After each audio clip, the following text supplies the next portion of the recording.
comecei a me interessar por pintura nos anos 80, mais especificamente em 82.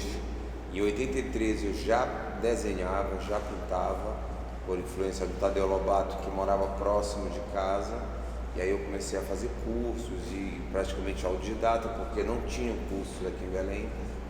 O Pará era muito pequeno em relação à arte, a gente contava a dedo os artistas. E eu comecei a fazer pesquisas como autodidata mesmo. Já no final dos anos 80 é que eu comecei a fazer alguns cursos como gravura, pintura, desenho. E de lá para cá eu não parei. Minha primeira exposição individual, coletiva, foi eu, a Rosângela Brito, o Ruma, o Correia, na Galeria 1, que era uma galeria que o Geraldo Teixeira era um dos sócios. E aí naquela época você só podia fazer exposição se você tivesse alguma coletiva, alguma outra coisa. Só que nós não tínhamos alunos suficientes, artistas suficientes para montar uma coletiva. Então ele abriu essa coletiva para a gente acabou conseguindo fazer, e daí as portas começaram a se abrir. Aí eu fiz na Ângelo uma individual, depois fiz outra, depois passei para Teodoro Braga, fiz uma exposição aqui,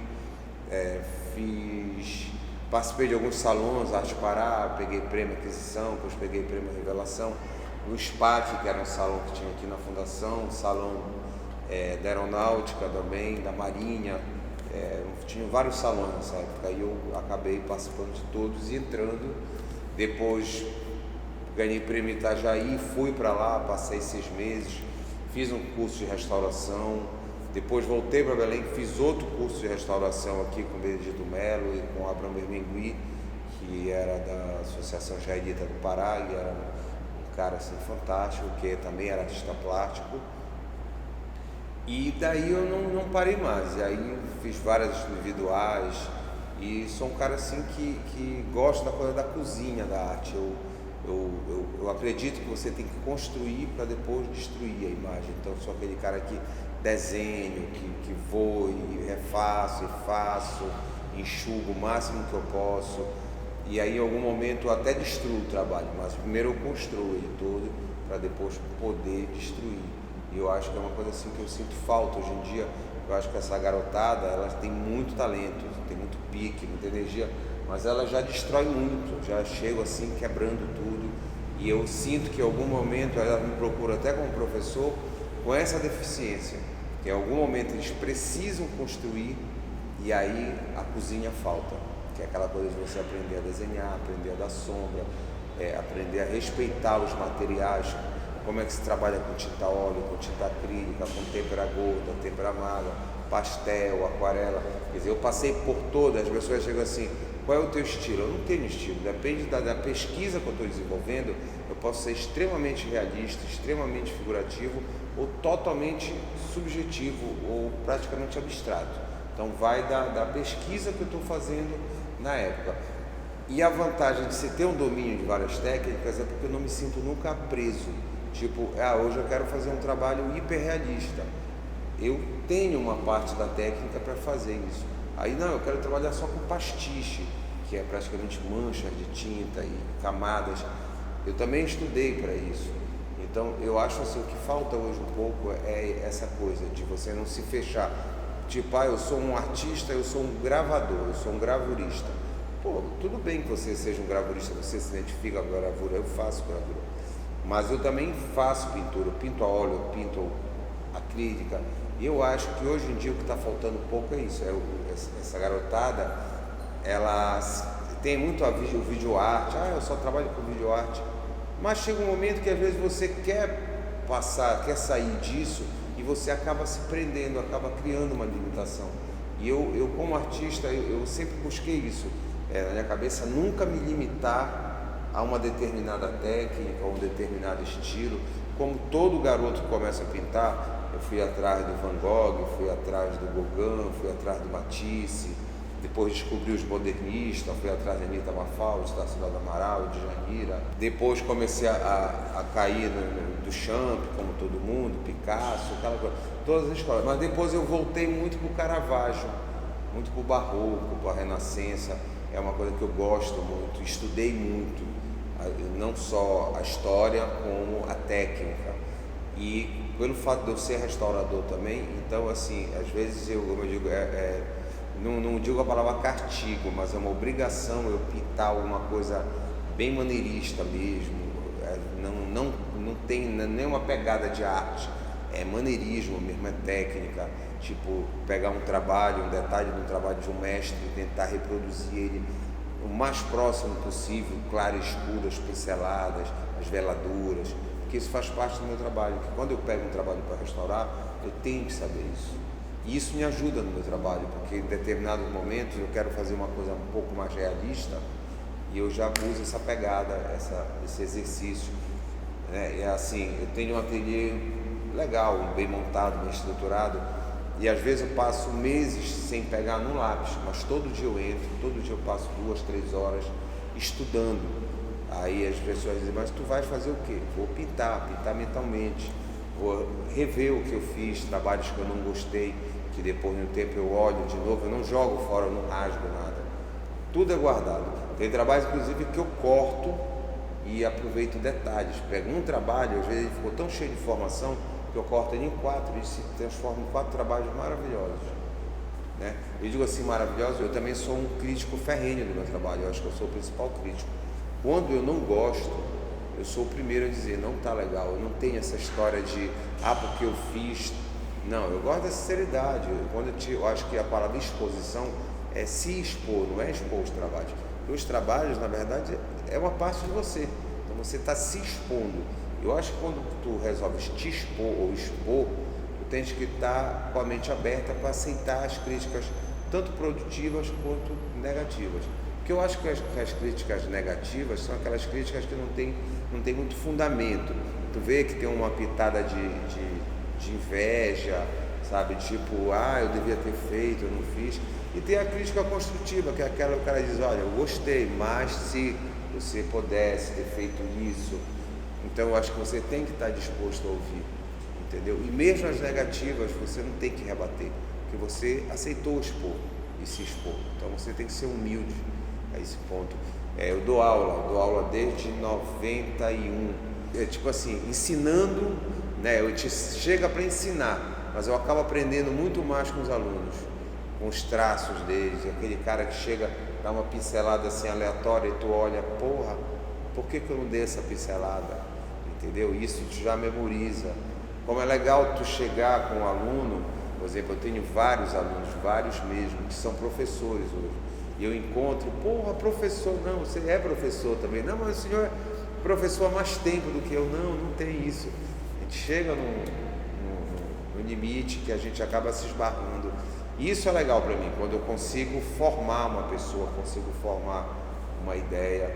Então eu sou assim, eu sou uma pessoa, eu me acho extremamente generosa e sincera.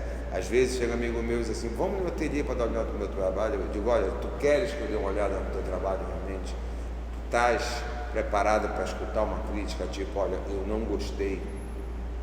Aí as pessoas me olham, eu digo, eu prefiro não ir. Às vezes, vou montar uma exposição, tu não quer fazer uma prévia, dar uma olhada? Não, deixa eu olhar no dia.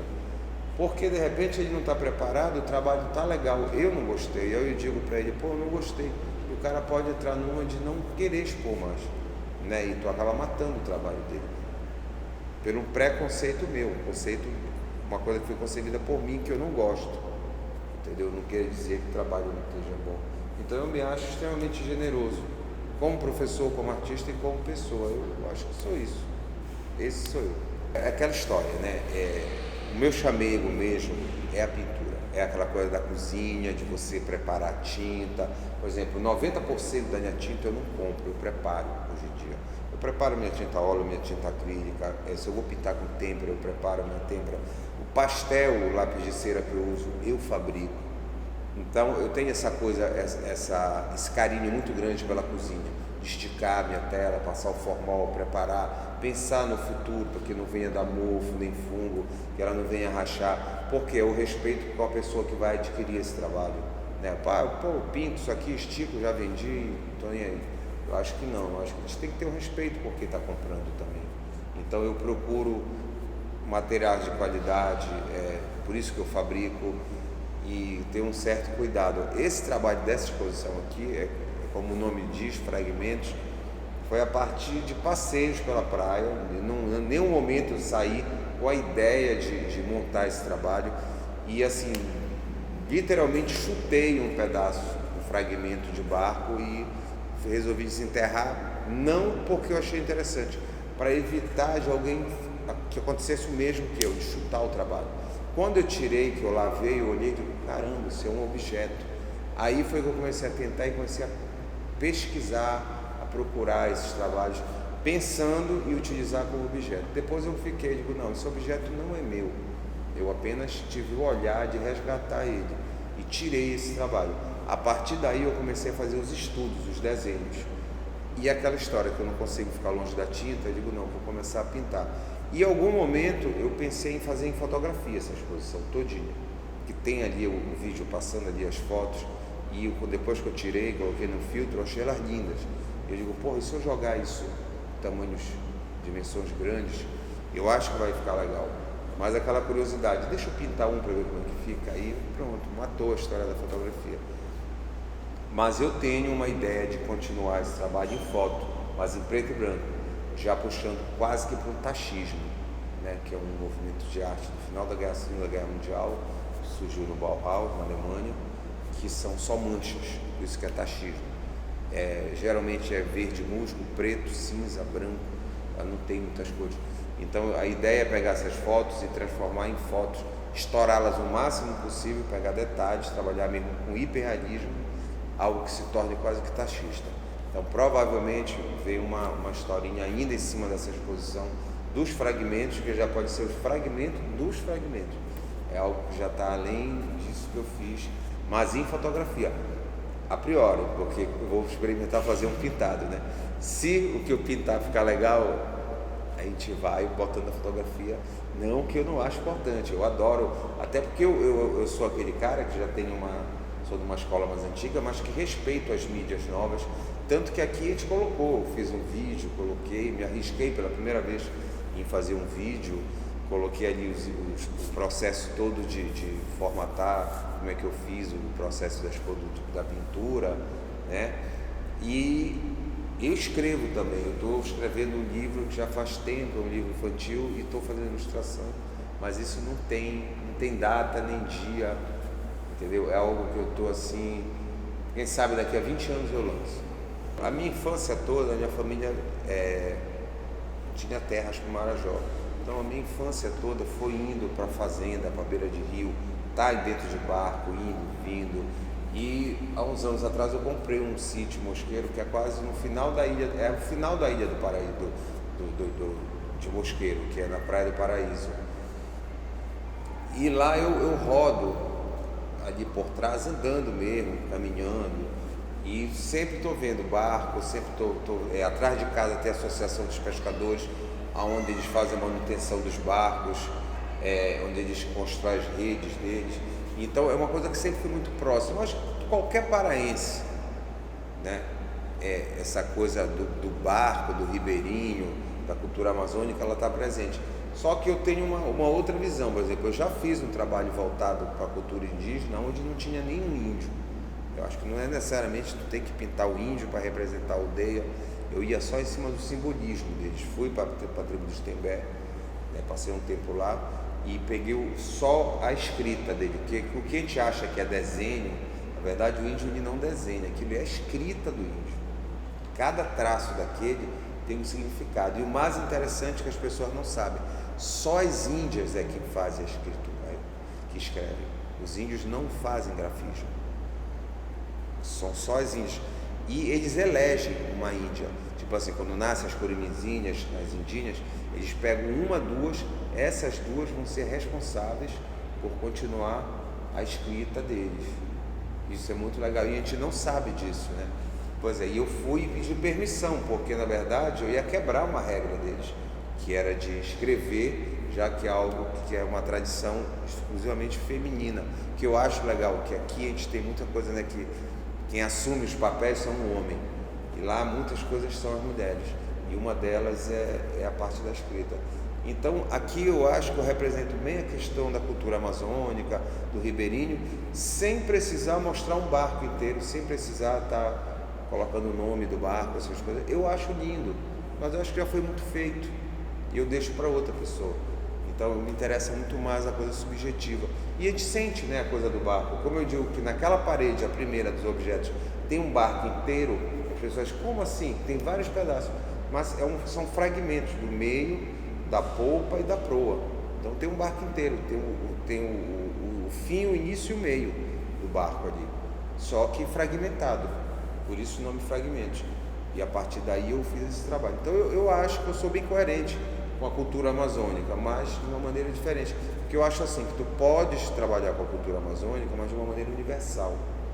Que eu fico às vezes meio chocado é que as pessoas confundem muito. Meu trabalho ele é amazônico, e acaba caindo uma coisa quase piega às vezes. E eu tento não, eu acho que o meu trabalho ele não é feito para a Amazônia, o meu trabalho é feito para o mundo, tá? Mas a minha pegada, o meu registro, a minha história é amazônica.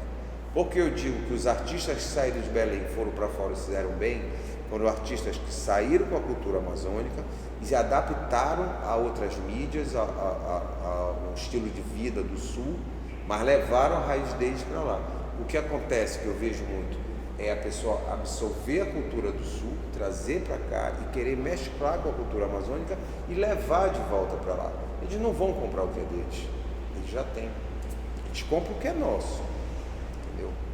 Então eu acho que o artista ele tem que ser sincero quanto à história dele, mas não necessariamente precisa ser tão óbvio. Vender a cultura indígena, ou eu falo vender porque a gente está expondo, a gente está vendendo, está mostrando, né? Então eu acho que você tem, no meu caso eu procuro ser um pouco mais sutil. Eu acho que sim, não só política, como humanitária, humana, a história da vida. Quando eu fiz o vídeo, né, que só mostra a correnteza, o rastro que o barco deixa, eu acho que é como a gente nasce jovem, né, a gente se constrói e depois de um tempo a gente começa a se deteriorar, né, com a idade. E eu acho que foi o que aconteceu aqui. Quando eu disse que eu não ia vender os objetos, por quê? Um carpinteiro esculpiu aquilo, um engenheiro náutico montou, um pintor foi e decorou ele todo, o outro cara fez as letras, alguém comprou, o outro utilizou, várias pessoas foram transportadas nesses barcos, várias pessoas ganharam dinheiro, pessoas podem ter perdido a vida deles, tá? E depois de um tempo eles não tinham mais serventia, então eles, como tudo na vida, é descartável. Eles foram descartados, né? Às vezes você, de repente, chega numa biblioteca, pega um livro interessante, esse autor não conheço, mas foi um autor que em determinado momento ele até teve os 15 minutos de fama, como dizia o Andy Errol, né? E com o tempo ele se perdeu. E esses objetos, eles iam se perder, eles iam ficar lá enterrados como eles estavam. Então o que eu fiz? Eu resgatei eles. A conotação política é aquela história, tipo assim, fazer arte política. Eu acho que toda manifestação artística ela já é política em si. Não precisa pichar, não precisa estampar a tua ideia ali. O fato de estares expondo, o fato de estares te expondo, o fato de tu seres artista no mundo que a gente vive hoje em dia, eu acho que tu já está num momento político. Claro, se a proposta é instigar, alfinetar alguém, é algo mais panfletário, tudo bem, vamos fazer um trabalho voltado para uma passeata, para um momento, para um dia. A gente pode pegar o trabalho e adaptar, como o menino que criou a Tropicália, não é o Caetano Mungil, o Hélio de Sica, né? A grande cagada que deu na Tropicália não foi por causa das músicas, foi por causa do trabalho dele, que era o cara morto, né? Seja um bandido, seja um bandido. Quer dizer, ali era uma coisa panfletária porque precisava ser panfletário naquele momento. Já o Gil, o Caetano, o Tom Zé, eles eram políticos na atitude, na arte, no colorido, nas letras, mas não necessariamente eles criticavam como o Chico. Então toda a arte ela é política. Olha, o que eu queria que me falasse era, moleque, pinta, desenha, vai atrás, não te rotula gravurista, eu pinto isso, eu sou muralista, eu sou grafiteiro. Gente, pintem, vão atrás de técnica, façam tinta óleo, tinta acrílica, têmpera, guache, lápis de cor, lápis de cera, que isso é a grande sacada do artista. Como eu digo, o cara chega assim comigo, eu sei pintar, tu sabes pintar? Sei. Tu sabe fazer todos os tons de terra, tu sabe todas as tintas gordas, as tintas magras, o que são os tons quentes, os tons frios, os tons pastéis. Tem importância? Tem. A pessoa que domina isso sabe pintar. Técnica é outra coisa, porque eu posso saber da sombra, mas minha mão ser dura, ser rígida, meu traço ser tosco. Então o que eu digo para quem está começando é: procurem, cavem, vão atrás mesmo, sejam chatos, entendeu? Junta o dinheiro, viaja, faz curso, é de fotografia, faz curso de fotografia, faz curso de pintura, faz curso de mídias móveis, entendeu? De vídeo. Eu acho que hoje em dia, na minha época não tinha essa variedade que vocês têm. Hoje em dia não, hoje em dia a gente tem como fazer de tudo, né? Então se eu estivesse começando hoje, eu faria um pouco de tudo, faria um pouco de videoarte, faria um pouco de performance, sabe? Faria um pouco de trabalho minimalista. Então o que eu digo é isso, gente, a arte ela não está presa, eu não vi como consigo colocar a arte junto da música. O Renato está ali, mas eu já falei para ele que eu passei um cara que trabalha com luthier, e aí tirou a foto de um violão todo quebrado e botou como propaganda: conserta esse violão. Cara, eu tô até agora com essa imagem na cabeça, é algo assim fantástico, e eu quero fazer uma parceria lá com ele, de ir lá desenhar os violões quebrados dele, lá os cavaquinhos, entendeu? Então o que eu deixo pra galera que tá começando é essa, gente: vão atrás, acreditem, entendeu? E não deixem vender sonhos, porque sonhos não se vendem, né? Então essa história, eu comprei um sonho, não. Compraste um sonho, vê o prazo de validade dele. O sonho se vai atrás. É isso.